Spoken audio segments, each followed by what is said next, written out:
to ASCENDARA. Welcome to ASCENDARA. Welcome to ASCENDARA. Welcome to ASCENDARA. Welcome to ASCENDARA. So welcome back to ASCENDARA, entry 9 or episode 9. This is a special podcast, and the reason is because I'm happy to participate in the 3rd edition of the Podcasthon or Podcasthon. For 1 week, more than 1,000 podcasts will highlight a charity of their choice, and today I have the pleasure of highlighting from Boys to Men Youth Mentorship. I believe that's how we say it, right? Or Boys to Men Youth Mentoring, to be correct. I apologize. And I'm going to explain it. So, basically, here's my issue. So, I apologize for the clicking. But I originally recorded about 10 minutes of this podcast. And unfortunately, of course, I tried to record 10 minutes. Let's just say that. Good old Mercury retrogrades got to me again. But, so I'm going to start from the top and then hopefully, because I write notes, but I don't have a full-fledged script. I go off the top of my head, right? I try to be as genuine as possible with my thought process and how I see things. But yeah, so this is part of the Podcastathon. It's for obviously charitable reasons. And I particularly chose this charity because it aligns with how I personally feel about mentoring youth. It's something I did when I was younger for an extended period of time. It's something I truly believe in as a man because I understand the importance and significance of that. But with that being said, the title of this podcast episode is called From Boys to Men, The Journey of Masculine Growth. So I do apologize if I speak a little bit faster than normal just because of trying to curb the frustration. However, what are we covering in this particular episode, right? What does it truly mean to become a man?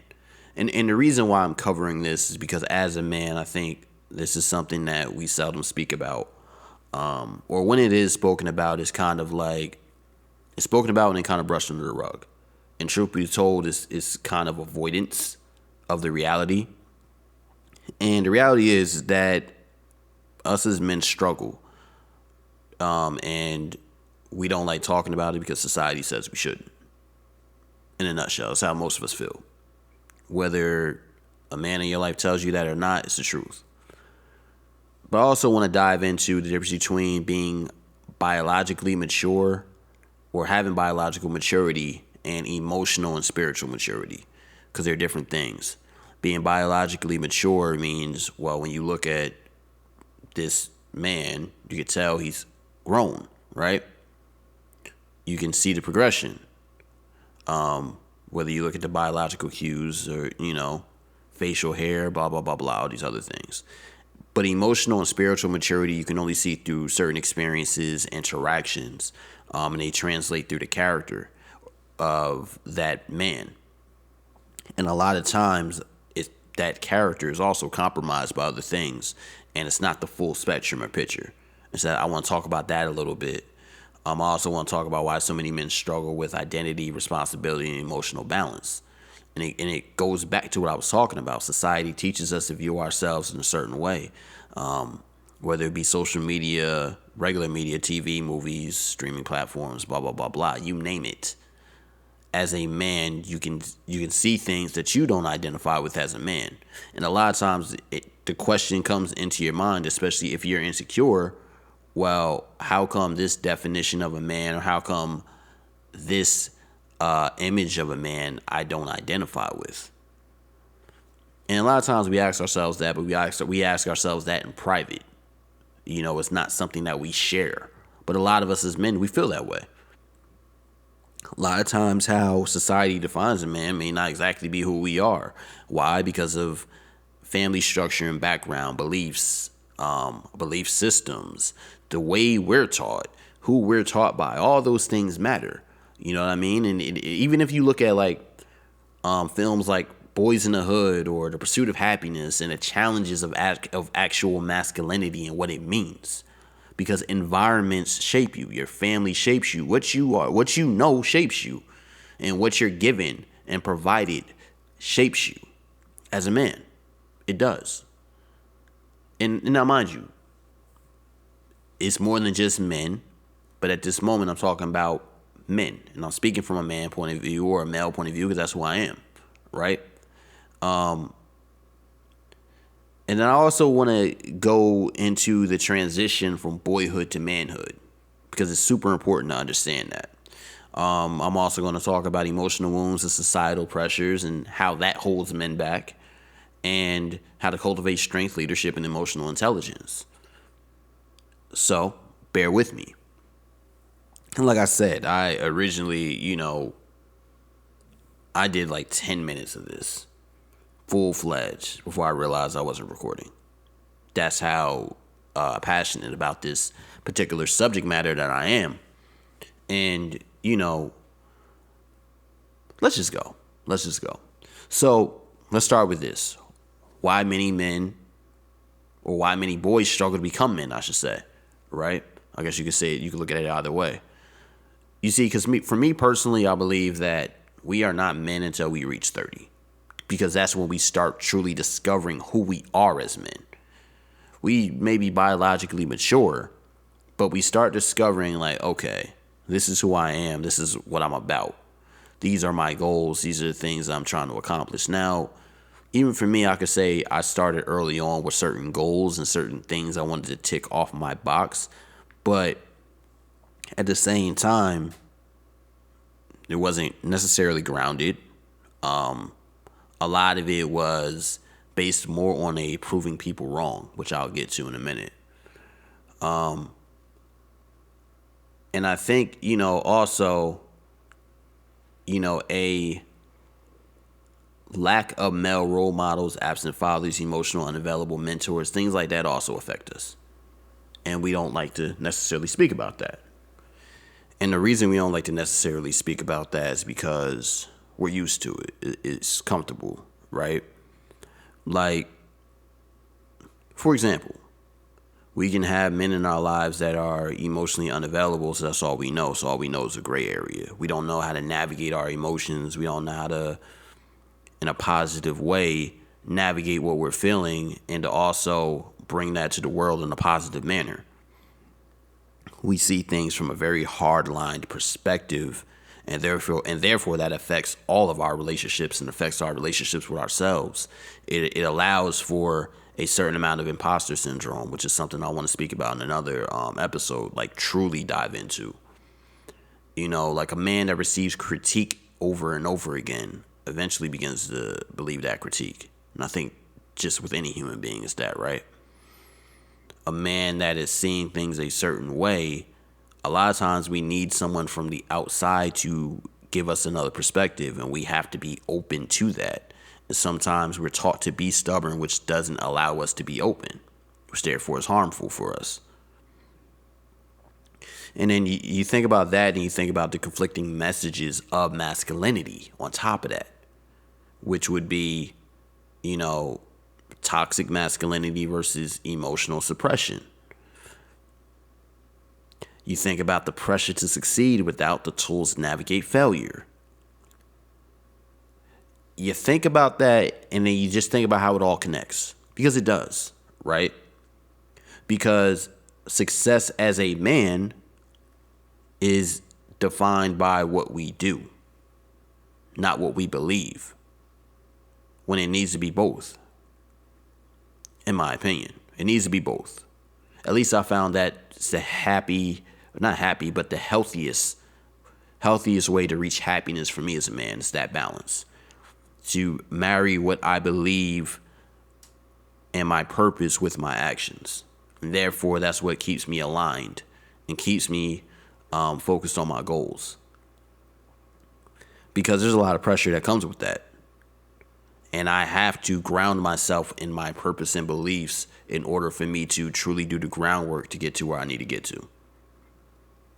And then going back to what I was saying, right? There's a conflicting message because, and I don't want to get too deep into spirituality, right? But we as men, a lot of times we're not taught to understand that we also have feminine energy within us. We're not taught to understand that we have to be as open to receive as we are action oriented. And that's the way that we balance out what's going on within us. But that's a whole other subject matter that I want to get into once again in another episode. But it's something that we have to consider, right? And then if you take that, take the lack of balance and then the pressure to succeed, usually the pressure to succeed is defined by how you define a man. What is success? Is it materially? Is it spiritually? Is it otherwise? Or is it having all those things balanced? And a lot of times we don't see great examples of someone who has all of those things balanced. It's often lopsided somewhere. And us as men, the challenge for us is to recognize that it's not balanced. To recognize what not seeing balance does to us. And that's why, in my opinion, it takes having more than one man in your life. There has to be multiple. Why? Because you have to be able to see things from different views. You have to be able to get different information from different resources. You have to be able to understand that things are much more about understanding than assumption. You have to understand that realistically, it's not about the little picture. It's about the big picture. It's not about the small things. It's about all things. I don't mean to rhyme, but that's just how it came out. And what I want to talk about with that is the impact of the father figure, or the lack thereof one. Because it's super important to me that people understand that being a father figure is not just someone in the household. Being a father figure is a mentor, an uncle, a cousin, a older friend, elders in the community. They're all father figures. They all impact young men, whether we want to admit it or not. What a young man sees, he internalizes that, and therefore that shapes his worldview, which therefore also shapes how he looks at himself as a man. And a lot of times, a lot of young men aren't able to pull from all those resources, or they're pulling from a particular resource that is harmful to them. It happens all the time.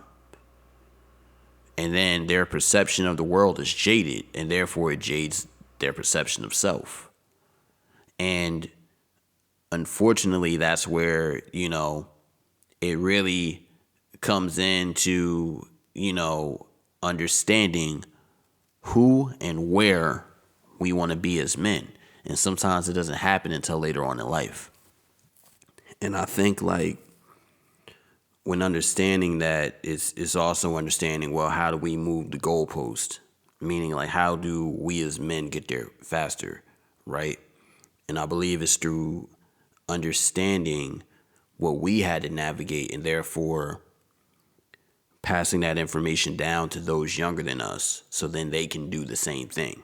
And I think, for me personally, I think that's where it starts, right? And then you have to really think about, how the father-son dynamic also shapes identity.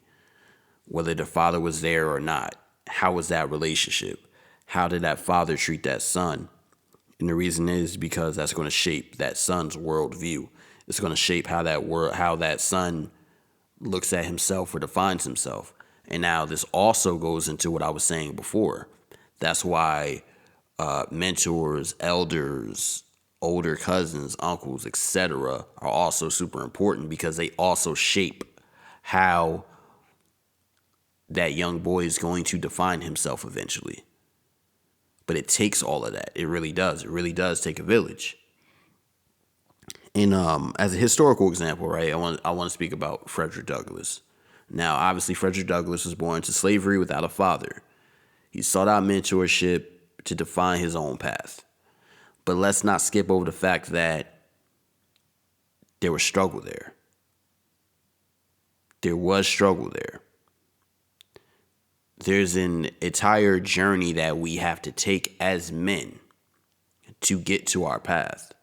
And a lot of times is a large part of that is understanding the difference between, emotional suppression and healthy strength. Because as men, we're conditioned to suppress our emotions. Let's be honest, right? We're not supposed to tell the world we're sad, we're depressed, we're going through a dark time. We're not supposed to tell the world that, that girl who said something to us made us feel away. Because if we do, we're seen as weak versus being strong enough to admit that. Because the fact that we're strong enough to admit that is what allows us to heal and become healthier, to understand our own boundaries and the boundaries that we need to create. But I don't know if we're ready for that conversation. I just want to be honest about it. Because in my opinion, right, now I don't mean to start it like that, but in my opinion, vulnerability and self-awareness are true keys to strength. If you just want to be honest about it. You get what I'm saying? That shows a certain amount of strength and a healthy awareness of self. And a lot of times, us as men, we're so focused on the other side that we're not looking at that. You get what I'm saying? Now let's move a little bit forward. So what do boys need to become men? Right? Well, you got to really ask yourself, is there truly, beyond materialistic things, a rites of passage nowadays? Unless you follow a ancient culture, probably isn't. There's no clear markers for what being a man is or becoming a man means. There's no warrior initiation, survival test, community responsibilities. Now, maybe not in a clear-cut way, but what about the young man that survives poverty, that graduates high school when a lot of his family members didn't, goes off and gets a college degree as the first one in the family, or runs a successful business, or does all these things that are not the same pattern as generations before him prior to that? What about that? What about the man who has a healthy family life that was not raised in a healthy family dynamic? See, those things can become markers. But see, therefore, one would have to look at their own individual thing, their own family patterns and systems. See, to me, those are the real markers. The real markers are the things that you're changing within yourself and within the dynamic of your life as compared to the men prior to you. Especially the things that were not positive. Those are clear markers. But in society today, we don't have that. You see, modern society lacks a structured rites of passage. And it leaves a lot of men lost, or at least feeling lost. In a lot of tribes, you can take Nelson Mandela as an example, his tribal initiation. And you can think about, the circumcision, lessons in responsibility, discipline, and leadership, all these things. And a lot of times us as men, it's not presented in that way to us, where we're not understanding what a rite of passage is or what's making us a man. And in some ways, it's possibly a good thing because there's a certain amount of liberation, but there's two sides to it, right? Because that also leaves a lot of men lost if they don't have these father figures, other men or people in their life that can help them define for them what a man is, because no man is the same. No man is the same. Which is why defining a man gets a little bit muddy. But think about it. So what does a personal rite of passage look like? Well, learning self-discipline, physically, emotionally, and financially. Taking responsibility for oneself and others. Facing and overcoming personal struggle. Childhood wounds. Embracing independence. Dealing with codependency, interdependence, and all these things. However, I must emphasize that everybody's circumstance is not the same. Everybody's circumstance is not the same. That's the reality. So a lot of these things, sometimes you gotta bump your head through. You gotta, like I said, or I was saying before, a lot of times in life, and this may have been part that I didn't record, unfortunately, but a lot of times in life you have to bump your head to find a door. You're bumping your way through, just trying to figure it out. Because when you don't have the tools and resources, it's pretty hard to reach certain amounts of success or certain amount of accolades because no one's done it before you. And it's not easy to do. From the outside, it may look easy. It may look like it's not that much of a daunting task. And to the insecure, it looks like it's extremely daunting, right? But there's a lot of bumping the head to get there. There's a lot of awareness that needs to happen. There's a lot of understanding. There's a lot of learning that has to happen. You know, like for example, is the person that is betting on themselves to be an entrepreneur, putting all their energy and action into that, does the rules apply to them in the same way as someone who just is working a regular job? From personal experience, no, it doesn't. Because there's a lot of risk that you have to take when you're learning how to run a business, when you're learning to be that leader, when you're learning to put that action into the real world. And those who are working for someone else can never understand that because that's just not meant for them. But often those who are in that position, they are often judging those who are not. And it's foolish. It's foolish and ignorant.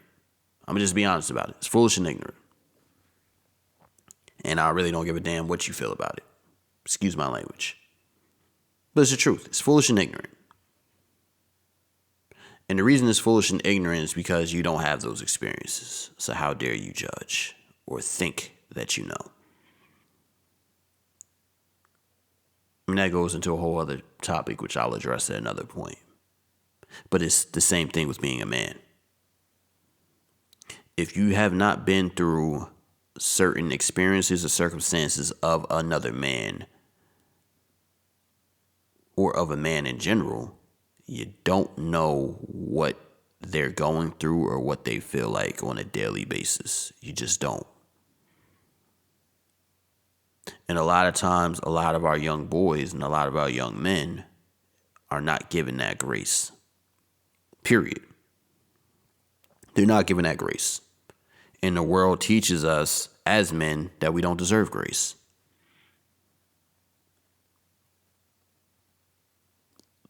That's the truth. And I'm pretty sure there's a lot of men that are going to agree with me about that. We are taught that we are not allowed to have grace. We're not given grace. Regardless of circumstances, regardless of how troubled our life could be or how much the generation before us has set us up for failure, we are not given grace. We are told to put the boots on, pull our pants up, and get back to work. Period. Now, I have a lot more that I want to speak about, but I'm thinking that I'm going to relax on how much more I want to talk about because there's a lot of things I want to get into on a deeper level. But I want to say this, that as men, as boys, right? And I'm probably going to do a part 2 to this episode. I just don't want it to be too long because I can go on this subject matter forever. There has to be an understanding.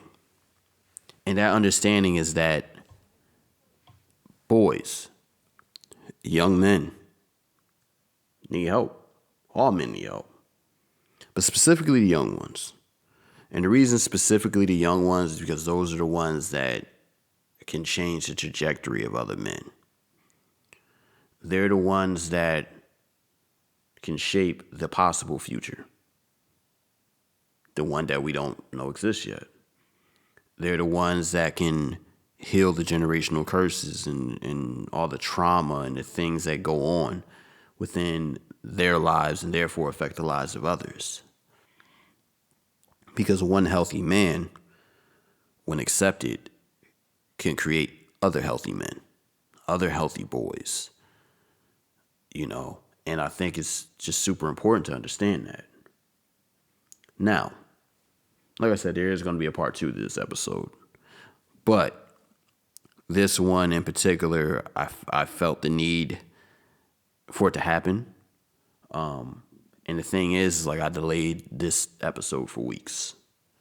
I've really wanted to deep dive into this, and like I said, my intention was there's at least 2 other sections to this episode, but I want to do that on a separate occasion because this episode is special. And, it's for charity. It's a charitable thing. And for me to be able to take my time out. One, to be invited, right? 2, to take time out from making music and all the other things that I do to do this is super important for me. Super important. And, that wraps up this special episode as part of the Podcasthon. And if you enjoyed, feel free to visit www.podcasthon.org to discover hundreds of other associations through the voices and talents of amazing podcasters. You can also donate to these organizations. Now, me, I'm donating my time. But make sure you support. And not just me, but the cause. And all the causes. And I know there's a lot of causes in this world. I know there's a lot of things going on. And, at times we feel like we should better dedicate our time to certain other plagues and things going on in the world. And I get it. We have to accept that. We have to understand that there are a lot of things going on. But sometimes you have to look internally first. Understand what's going on within you. Because if you could change your inner world, you can make a change in the outer. Peace and love. Welcome to ASCENDARA.